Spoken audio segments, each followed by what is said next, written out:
जय श्री कृष्णा। मैं संध्या शर्मा श्री भक्तमाल की कथाओं में आप सभी हरि भक्तों का स्वागत करती हूँ। श्री संजय जी के विषय में आज हम सुनेंगे। श्रीमद् भगवद गीता में संजय वही प्रधान व्यक्ति है। इन्हीं के मुख से श्रीमद् भगवद गीता धृतराष्ट्र ने सुनी थी। संजय बड़े ही विद्वान गालव गण नाम के सूत के पुत्र थे। बड़े ही शांत, शिष्ट, ज्ञान विज्ञान संपन्न, सदाचारी, निर्भय, सत्यवादी, जितेंद्रिय, धर्मात्मा, स्पष्ट भाषी और श्री कृष्ण के परम भक्त और उनको तत्व से जानने वाले थे। अर्जुन के साथ संजय की लड़कपन से ही मित्रता थी। इसी से अर्जुन के उस अंतःपुर में जहाँ अभिमन्यु और नकुल सहदेव का भी प्रवेश निषिद्ध था,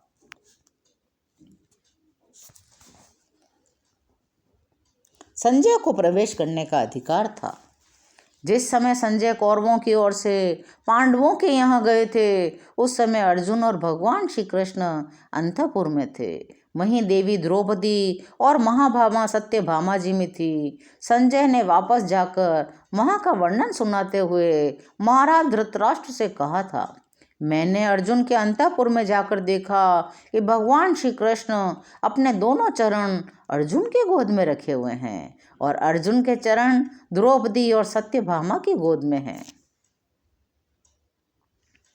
अर्जुन ने बैठने के लिए एक सोने का पाद पीठ, जिसे पैर रखने की जगह भी कहते हैं, मेरी ओर सरका दी। मैं उसे हाथ से स्पर्श करके जमीन पर ही बैठ गया। उन दोनों महापुरुषों को इस प्रकार अत्यंत प्रेम से एक आसन पर बैठे देखकर मैं समझ गया, ये दोनों जिसकी आज्ञा में रहते हैं, उन धर्मराज युधिष्ठिर के मन का संकल्प अवश्य ही पूरा होगा।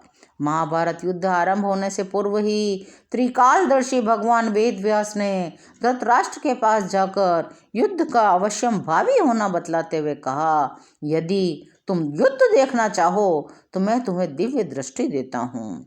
धृतराष्ट्र ने अपने कुल का नाश देखने की इच्छा प्रकट नहीं की। वे उसे नहीं देखना चाहते थे, परंतु फिर से वेद व्यास जी जानते थे इससे युद्ध की बातें जाने सुने बिना रहा नहीं जाएगा। इसलिए वह दिव्य दृष्टि वेद व्यास जी ने संजय को प्रदान कर दी और कहा, युद्ध की सब घटनाएं संजय को मालूम होती रहेंगी। यह दिव्य दृष्टि से सर्वज्ञ हो जाएगा। प्रत्यक्ष या परोक्ष रूप में, दिन में या रात में, जहाँ भी कोई घटना होगी, यहाँ तक कि वहाँ पे किसी के मन में चिंतन की हुई भी कोई बात होगी तो वह भी संजय जान सकेगा।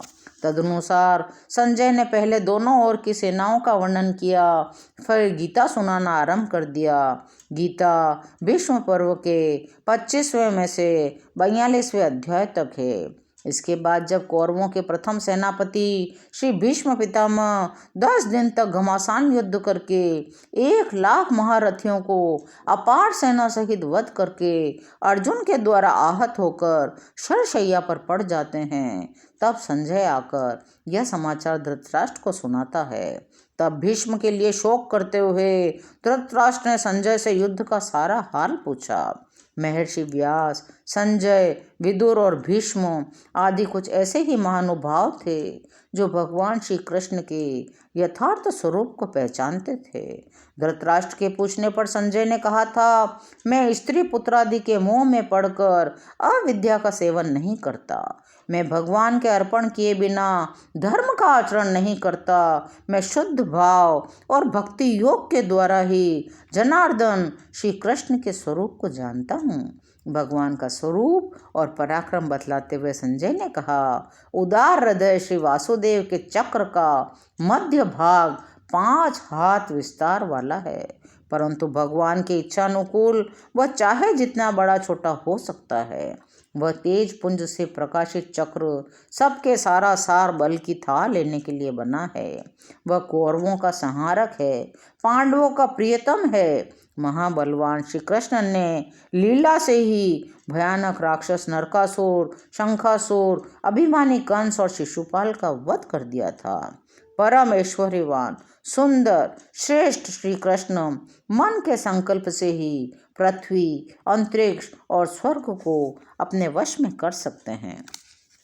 एक ओर सारा जगत हो, दूसरी ओर अकेले श्री कृष्ण हो, तो सार रूप में वही उस सबसे अधिक ठहरेंगे।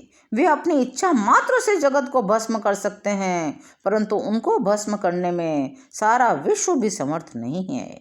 जहाँ सत्य, धर्म, ईश्वर विरोधी कार्य में लज्जा और हृदय की सरलता होती है, वहीं श्री कृष्ण रहते हैं और वहीं निसंदेह विजय है। सर्वभूतात्मा पुरुषोत्तम श्री कृष्ण लीला से पृथ्वी, अंतरिक्ष और स्वर्ग का संचालन किया करते हैं। वे श्री कृष्ण सब लोगों को मोहित करते हुए से पांडवों का बहाना करके तुम्हारे अधर्मी मूर्ख पुत्रों को भस्म करना चाहते हैं। संजय कहते हैं, भगवान श्री कृष्ण अपने प्रभाव से काल चक्र, जगत चक्र और युग चक्र को सदा बदला ही करते हैं। मैं यह सत्य कहता हूँ, भगवान श्री कृष्ण ही काल, मृत्यु और स्थावर जंगम रूप में जगत के एकमात्र अधीश्वर हैं। जैसे किसान अपने ही बोए हुए खेत को पक जाने पर काट लेता है, इसी प्रकार महायोगेश्वर श्री कृष्ण समस्त जगत के पालन करता होने पर स्वयं ही उसके संहार के लिए कर्म करते हैं। वे अपनी महामाया के प्रभाव से सबको मोहित किए रहते हैं, परंतु जो उनकी शरण ग्रहण कर लेता है वह माया से कभी मोहित नहीं होता। इसके बाद धृतराष्ट्र ने भगवान श्री कृष्ण के कई नाम और अर्थ पूछे। तब परम भागवत संजय ने कहा, भगवान श्री कृष्ण के नाम गुण अपार हैं। मैं जो कुछ सुना समझा हूँ वही संक्षेप में आपसे कहता हूँ। श्री कृष्ण माया से आवरण करते हैं, सारा जगत उनमें निवास करता है। वे प्रकाशमान हैं, इसीलिए उन्हें वासुदेव भी कहते हैं, अर्थात सब देवता उनमें निवास करते हैं, इसलिए उन्हें वासुदेव भी कहते हैं। सर्वव्यापक होने के कारण उनका एक नाम विष्णु है। माँ यानी आत्मा की उपाधि रूप बुद्धिवृत्ति को मौन, ध्यान या योग से दूर कर देते हैं। इससे श्री कृष्ण का एक नाम माधव भी है। मधु अर्थात पृथ्वी आदि तत्वों के संहार करता होने से वे सब तत्व इनमें लय को प्राप्त होते हैं, इसलिए भगवान को मधुहा भी कहा जाता है। मधु नामक दैत्य का वध करने वाले होने के कारण श्री कृष्ण का एक नाम मधुसूदन भी है। कृषि शब्द सत्तावाचक है, ण शब्द सुखवाचक है। इन दोनों धातुओं के अर्थ रूप भगवान का एक नाम कृष्ण भी हो जाता है। अक्षय और अविनाशी परम स्थान का हृदय कमल का नाम पुंडरीक है, इसलिए भगवान को पुंडरीकाक्ष भी कहते हैं। दस्युओं का दलन करने वाले भगवान का एक नाम जनार्दन भी है। वे सत्य से कभी च्युत नहीं होते, इसलिए उन्हें सात्वत भी कहा जाता है। वृषभ का अर्थ वेद है, ईक्षण का अर्थ ज्ञापक, अर्थात वेद के द्वारा भगवान जाने जाते हैं, इसलिए उनका एक नाम वृषभेक्षण भी है। वे किसी के गर्भ से जन्म नहीं लेते, इसलिए उन्हें अज भी कहा जाता है। इंद्रियों में स्वप्रकाश है, इंद्रियों का अत्यंत दमन किए हुए हैं, इसलिए उन्हें दामोदर भी कहा जाता है।